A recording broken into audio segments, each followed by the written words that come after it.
और बात झारखंड की करते हैं। झारखंड से आज एक बड़ी खबर आई। कुख्यात गैंगस्टर अमन साहू वहां एनकाउंटर में मारा गया। अमन साहू के बारे में कहा जाता है कि वो इंटरनेशनल गैंगस्टर लॉरेंस बिश्नोई का करीबी था। अमन को पुलिस रायपुर से रांची लेकर आ रही है। पुलिस का दावा है कि रास्ते में गाड़ी पर हमला हुआ, उसने भागने की कोशिश की और एनकाउंटर में फिर वो मारा गया।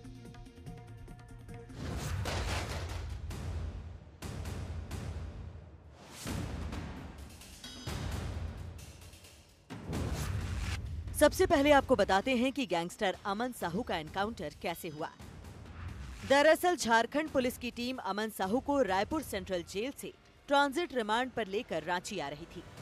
एटीएस यानी एंटी टेररिस्ट स्क्वाड की टीम जैसे ही पलामू जिले के चैनपुर रामगढ़ रोड पर पहुंची, अमन साहू गिरोह के सदस्यों ने वाहन पर सुतली बम से हमला कर दिया। कहा जा रहा है कि इसी दौरान अमन साहू ने एटीएस के जवान से इंसास राइफल छीनकर भागने की कोशिश की। उसको सरेंडर करने के लिए कहने पर अमन साहू ने फायरिंग शुरू कर दी और जवाबी कार्रवाई में अमन मारा गया। मेरे पीछे देख रहे हैं तो यही वो जगह है जहां सुबह में यह घटना हुई थी। जो अमन साहू जो कुख्यात अपराधी है उसमें उसको यहां से लिया जा रहा था और फिल्मी स्टाइल में ही यहां पर अमन साहू के जो गुर्गे हैं जो यहां जो ले जा रहा था, उसी में यहां अमन साहू को सूत्री बम से हमला किया गया था, जिसमें एटीएस की जो पुलिस थी उससे अमन साहू जो है राइफल छीनकर भागने के क्रम में पुलिस और अमन साहू के बीच में मुठभेड़ हुई। उसको पूछताछ पे नहीं लाया जा रहा था। वो रायपुर जेल रायपुर के मामले में उसको जयपुर भेजा गया था। फिर एक झारखंड के कोर्ट में उसकी ट्रायल के लिए उपस्थिति थी, उसको उसके लिए लाया जा रहा था, पूछताछ के लिए नहीं लाया। नहीं, रिमांड पर नहीं था, ट्रांजिट पर था वो। और चूंकि वो एक बड़ा सातिर अपराध कर्मी है, इसको ट्रांजिट में लाने के लिए हम लोगों ने एटीएस की टीम भेजी थी। साधारण पुलिस की टीम नहीं थी, एटीएस की टीम थी। लेकिन फिर भी उसके साथ ऐसी घटना की तो जिसके चलते सब हुआ। झारखंड पुलिस के एनकाउंटर स्पेशलिस्ट प्रमोद कुमार सिंह उर्फ पीके ने अमन साहू का एनकाउंटर किया। पुलिस का कहना है कि उसे रास्ते में कुछ अनहोनी की आशंका थी। यही वजह है कि पीके को ये जिम्मेदारी दी गई, जो कि एटीएस में डीएसपी के पद पर तैनात हैं। इस पूरे मामले को हजारीबाग एनटीपीसी डीजीएम गौरव कुमार की हत्या से जोड़कर देखा जा रहा है। गौरव कुमार की हत्या की गुत्थी सुलझाने में पुलिस के हाथ अभी भी खाली हैं। हालांकि एक दिन पहले ही पुलिस ने कहा था कि झारखंड में जो आपराधिक घटनाएं होती हैं, उसे जेल में बंद अमन साहू, अमन श्रीवास्तव और विकास तिवारी गिरोह अंजाम देता है। इसके लिए विदेशी नंबरों का इस्तेमाल कर धमकी दी जाती है। ये केस हमारे लिए चैलेंज है और इसमें एसआईटी बनाई गई एसपी के स्तर से, उसमें डीएसपी के स्तर के अधिकारी और बाकी इंस्पेक्टर थानेदार लगाए गए हैं। मैं उम्मीद करता हूं कि अगले कुछ दिनों में हमको इसका खुलासा करने का।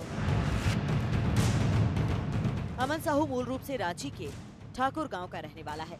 अमन पर छत्तीसगढ़, झारखंड, उड़ीसा समेत कई राज्यों में 150 से ज्यादा मामले दर्ज थे। पहले वो झारखंड के सरायकेला जेल में बंद था, लेकिन जब जेल से भी उसका गैंग तेजी से अपराधों को अंजाम दे रहा था, तब उसे छत्तीसगढ़ की रायपुर सेंट्रल जेल में भेज दिया गया। अमन साहू को एक आपराधिक मामले में 6 साल की सजा सुनाई गई थी, जबकि एक और मामले में उसे 3 साल की सजा सुनाई गई थी। ऐसे अपराधियों का ऐसे ही हश्र होता है कि जब कोई भी अपराधी अगर पुलिस के ऊपर गोली चलाएंगे तो पुलिस तो चुपचाप यूं ही नहीं रहेगा, पुलिस भी गोली चलाएगी। अपराधी अपराधी होता है और अपराधी फरार नहीं हुआ, ये बड़ी बात है। हमारी सरकार लॉ एंड ऑर्डर को लेके गंभीर दिनों दिन होते जा रही है।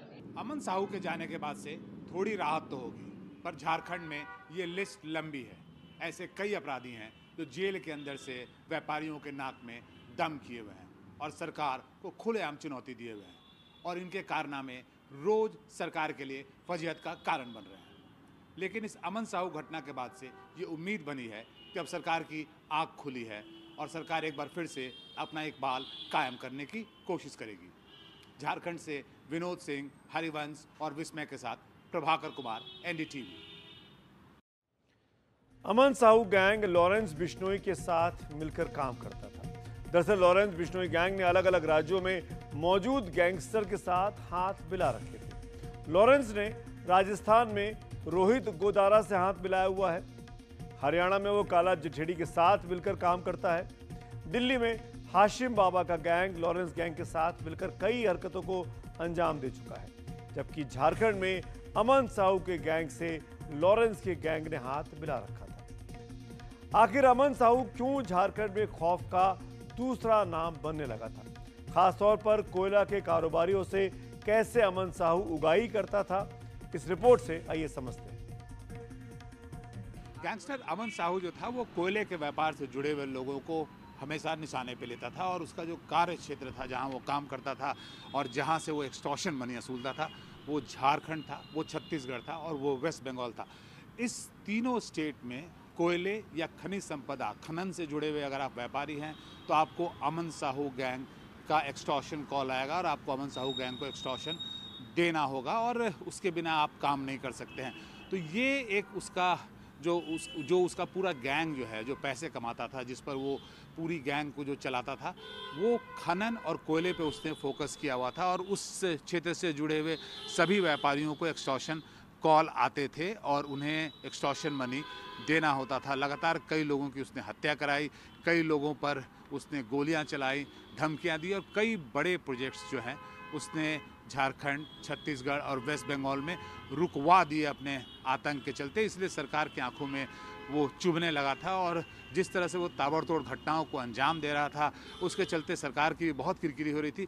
150 से ऊपर FIR उसके ऊपर किए गए थे। एक लंबी लिस्ट है अमन साहू ने जो घटनाओं को अंजाम दिया है, वो लिस्ट की सूची हमारे हाथ में है। कुछ नाम मैं आपको पढ़ देता हूं।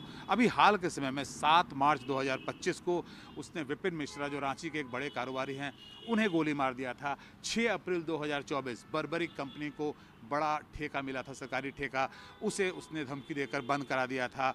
7 जुलाई 2023 को रंजीत गुप्ता, जो कि बड़े कोयला कारोबारी थे, उन्हें उसने गोली मार दिया था। उसके बाद बहुत सारे शिवपुर में 2023 को शिवपुर में एक रेलवे लाइन बन रही थी, साईं कृपा कंस्ट्रक्शन कंपनी, उसके ऊपर बमबारी कर दी थी। तो ये जो बड़े अगर आप सरकारी ठेके आपके पास हैं, खनन का आपका बड़ा काम है, कोयले का हो, चाहे वो पत्थर का हो, चाहे वो किसी भी तरह के खनन का हो, तो आपको अमन साहू गैंग को एक्सटॉर्शन मनी देना होगा, रंगदारी देनी होगी, तभी आप वो काम कर पाएंगे।